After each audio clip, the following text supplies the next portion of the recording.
Definitely want to thank the host, Isu, Katrina. Thanks for having events here all week. We really appreciate you walking in the video. So, as part of the How-To series for Social Media Week, we're going to be talking about how to create Facebook ads for branding and collection on the deadline.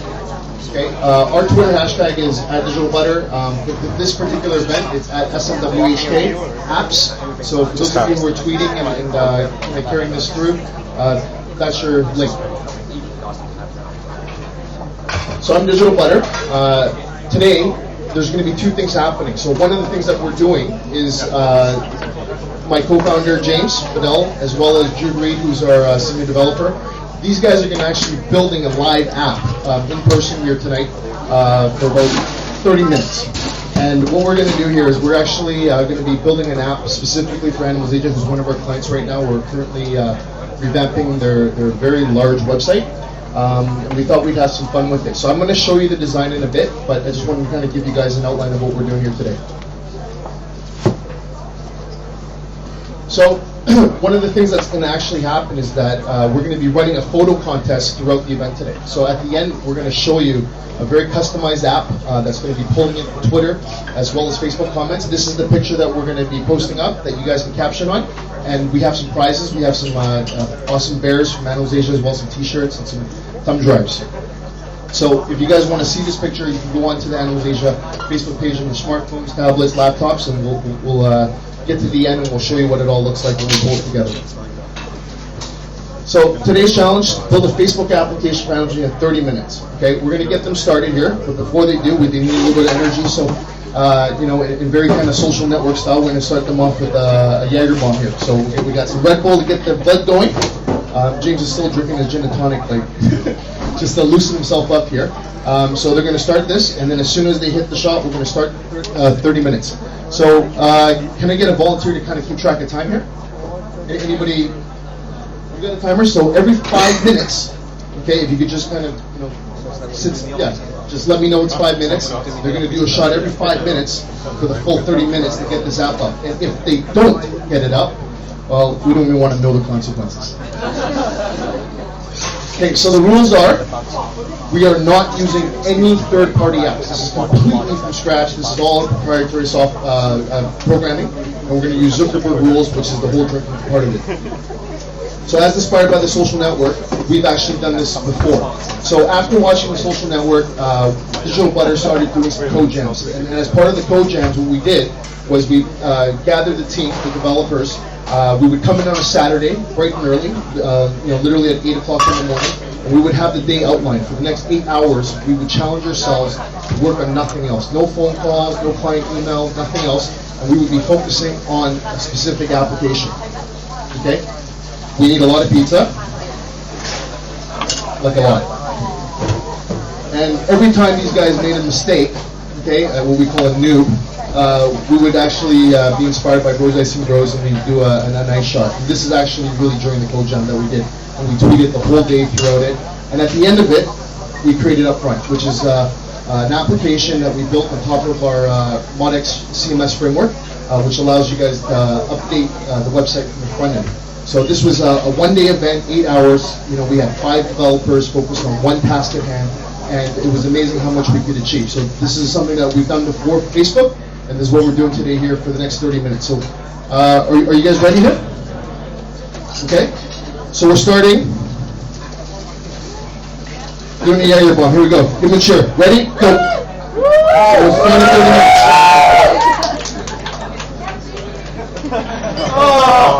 No problem. Watch your computer there, Jake. Okay, so I just want to kind of start off with here in terms of an application, because I think a lot of people, who may not be technically sound, they understand an app as something maybe you download for your phone.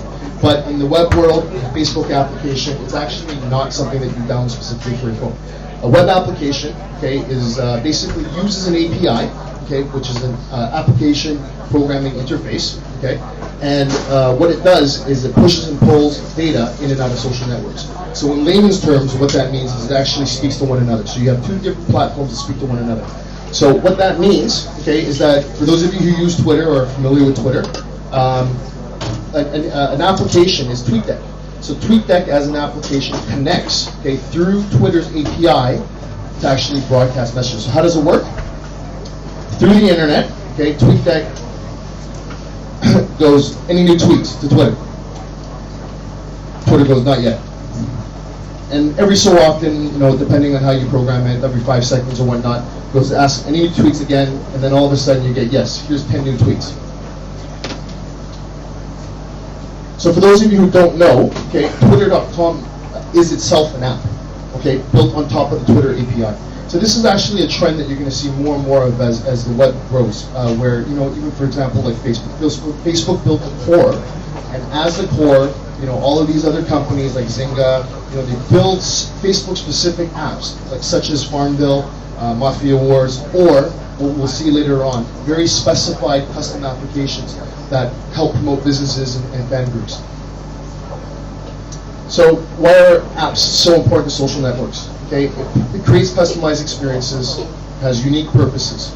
Okay, so as unique purposes, you'll see something that's very, very industry specific, or you'll see something that's very generalized in terms of off-the-shelf apps. But what it does is it actually grows the platform.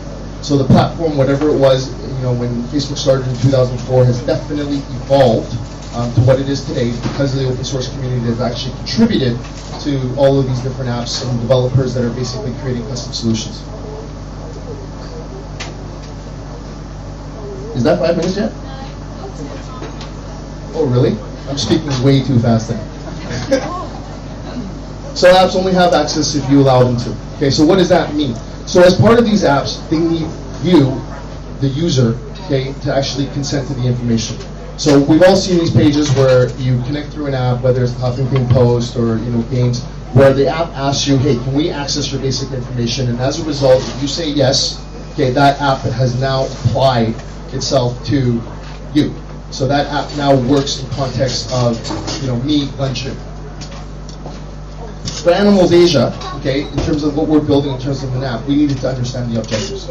We needed to really understand that if we were going to build something within 30 minutes, what were the key metrics that we wanted to actually have at the end of the program. So as part of those 3 objectives, okay, we wanted to have data collection, okay, we wanted call to action and engagement. So data collection is no different than collecting emails on a website, but in this particular case, in Facebook, they allow you now to actually collect emails. Okay? Call to action. We want the end user, the person that's actually interacting with the Facebook page, to do something. Okay? And you'll see that in the design in a second. And lastly, in terms of engagement, the idea of engagement is to actually make it count. So we believe that a lot of people are using Facebook to actually create information. So gone are the days where we would actually go whatever website and go and read information. Nowadays, we curate information through Twitter, through Facebook. We have feeds. They come through. If it's relevant, we read it. If it's not, we pass on it. But in terms of that engagement, it's actually taking that one step layer deeper. And that's actually having people comment. And when they comment, they share it on their wall. We see, for example, Jude Reed has now commented on this link. We see it's interesting, and we continue to perpetuate the movement of social media. So this is actually the design that we did, that Joe, thank you very much, one of our designers, created for Animals Asia. So at the top, what you'll see here is it goes, hey, please like our page to find out more about us. So once you like the page, that is a part, call to action. That part will disappear once you like the page. So this is what these guys are actually building right now. Then what we have is 5 minutes, guys. Sorry to interrupt myself, but here we go. I can't hear you guys. So as part of the custom Facebook page, we basically wanted to actually define what is Animals Asia right at the top. Then what happens, as you can see, is that we have the email sign up. So sign up for the latest news. So this allows for not only the collection, but the connection after you receive the email. Then the other call to action is donate online now. More and more companies, charities, NGOs are now leveraging e-commerce, especially charities where they're able to promote pages. And I'm going to show you an example on the PETA website later on that actually is quite an interesting way for how they engage the people that donate. And then join the capture contest. Earlier I showed you guys the picture. As part of that picture, these guys are also, well, James is actually building the custom app on the back end that actually is pulling in all the Twitter feeds, because all of you are tweeting right now, right? On SMWHK apps. So, in terms of apps, how do we build it? Okay, so there's a lot of options out there. So basically there's two main channels. You can either take a custom app, which is limited to only your imagination, or you can take off-the-shelf apps. Okay, the pro of off-the-shelf apps, okay, is that they're all pre-built.